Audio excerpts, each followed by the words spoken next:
हमको लेफ्ट नहीं मांगता, हमको टीएमसी नहीं मांगता, तो कौन मांगता? मोदी मोदी। मिथुन का दिल तुम पे आया मोदी, सूली चढ़ने से बचा लो मोदी, तू ही तो मेरी जान है, जान है, जान है। कुछ ऐसे ही गाने मिथुन चक्रवर्ती के हुआ करते थे और अभी की राजनीतिक हालात जो मिथुन चक्रवर्ती की हो चुकी है वो आज के इस गाने के जरिए सटीक बैठ रही है।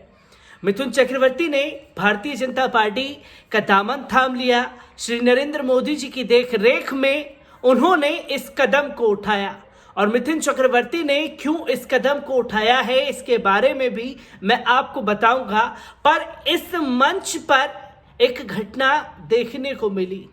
जब देश के प्रधानमंत्री मंच पर पहुंचे तो देश के प्रधानमंत्री से उम्र में बड़े मिथुन चक्रवर्ती उनके पैर छूते हुए नजर आए।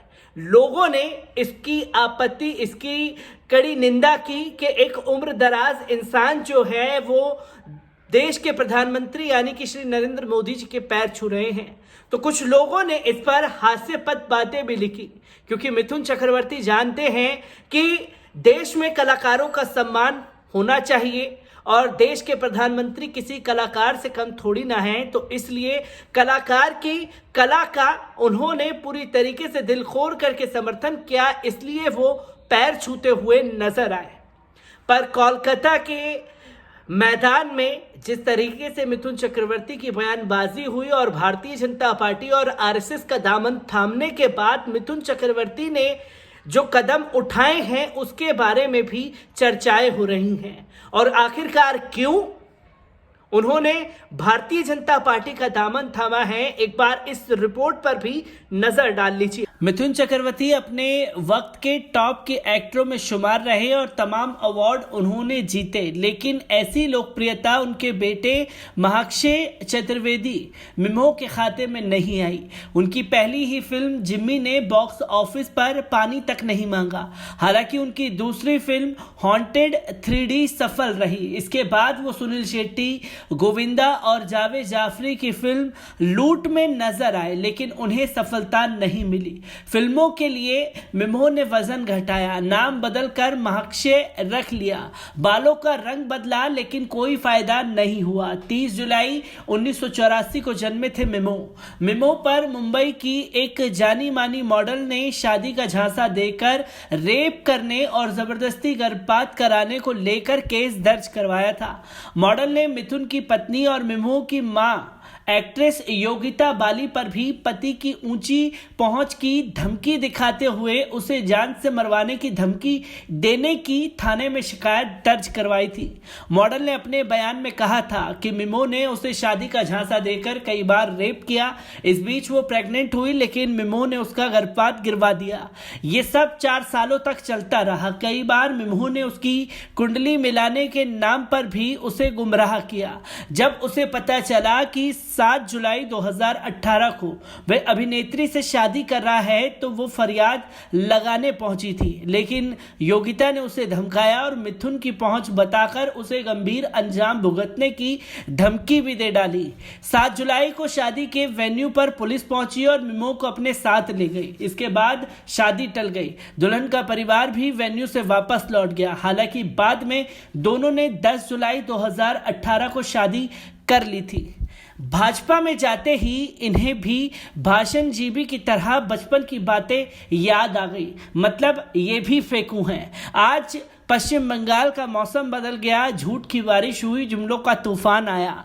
हमारे 15 लाख दे दो जो आपके पास जमा है, कृषि कानून बिलों को वापस कर लो, कसम से आपको अंधभक्तों को जलील करना बंद कर देंगे। प्रधानमंत्री नरेंद्र मोदी के कोलकाता में ब्रिगेड परेड ग्राउंड रैली को संबोधित करने से कुछ मिनट पहले डिस्को डांसर के प्रसिद्ध अभिनेता मिथुन चक्रवर्ती का राजनीतिक झुकाव एक पूर्ण चक्र में आया जब वे रविवार को भारतीय जनता पार्टी में शामिल हो गए।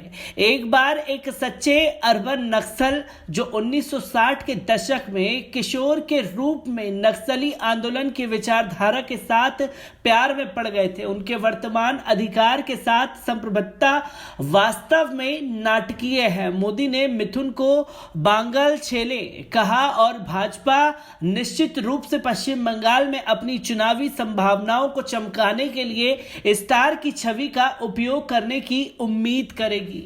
16 जुलाई 1950 को एक निम्न मध्य वर्गीय बंगाली परिवार में जन्मे गौरांग, जिन्होंने बाद में खुद को मिथुन के रूप में फिर से स्थापित किया, उस चरमपंथी विचारधारा से अलग कर दिया था जिस पर नक्सली आंदोलन की स्थापना हुई थी, जिसमें हजारों अन्य प्रभावशाली बंगाली युवा थे। 1960 के दशक में उत्तरार्ध में नक्सली आंदोलन के संस्थापक चारू मजूमदार के साथ उनके करीबी संबंध थे और यहां तक कि मृणाल सेन आया मृगाया द्वारा निर्देशित उनकी फिल्म के रिलीज होने से पहले पुलिस ने उन्हें नक्सल संबद्धता के खिलाफ भी चाहा था। कई साक्षात्कारों में मिथुन ने उग्र नक्सली नेता के साथ अपनी दोस्ती का उल्लेख किया और कैसे उन्होंने एक दुर्घटना में अपने भाई की मौत के बाद आंदोलन छोड़ दिया था। बाद में वे सीपीआईएम के नेतृत्व वाले बंगाल के सत्तारूढ़ ज्योति बसु और सुभाष चक्रवर्ती के साथ घनिष्ठ संबंध बनाए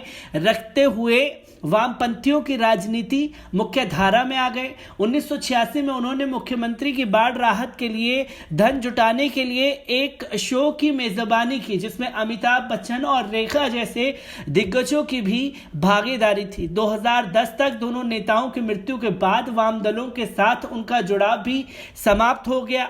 2011 में दीदी ममता बनर्जी पहुंची और पश्चिम बंगाल में राजनीतिक पाठ्यक्रम को बदल दिया। 2014 में जब सुचित्रा सेन के अंतिम संस्कार में मिथुन ने बनर्जी से मुलाकात की तो उन्हें पार्टी टिकट की पेशकश की गई, जिसने उनकी राज्यसभा सदस्यता का मार्ग प्रशस्त किया।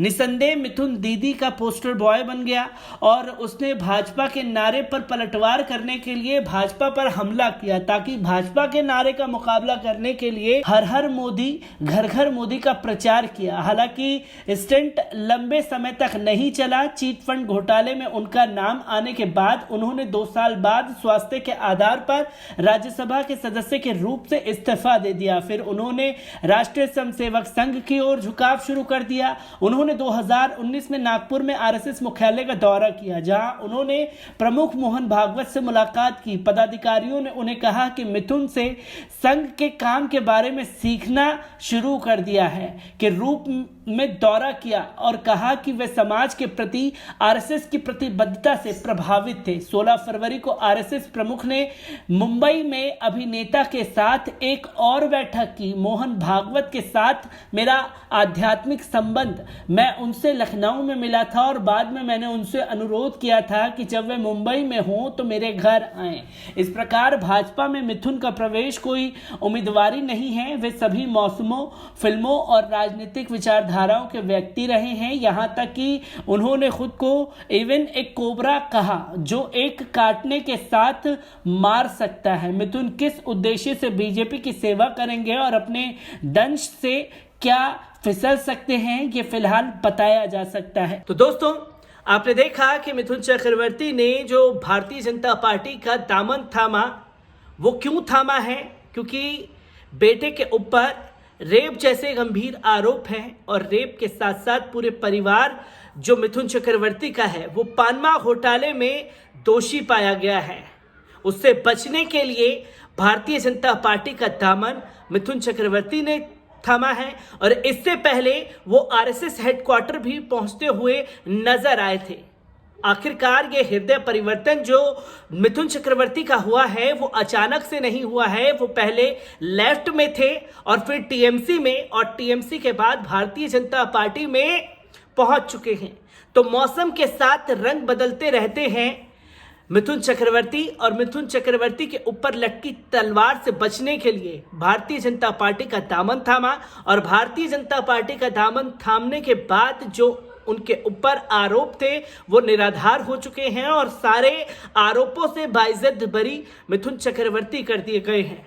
क्योंकि देश के कितने भी बड़े क्रिमिनल हों, वो भारतीय जनता पार्टी का दामन थाम ले तो उनके सारे 7 खून माफ हो जाते हैं। मिथुन चक्रवर्ती से जुड़ी हर एक अपडेट आप लोगों के साथ साझा करता रहूंगा। दीजिए इजाजत, शुक्रिया।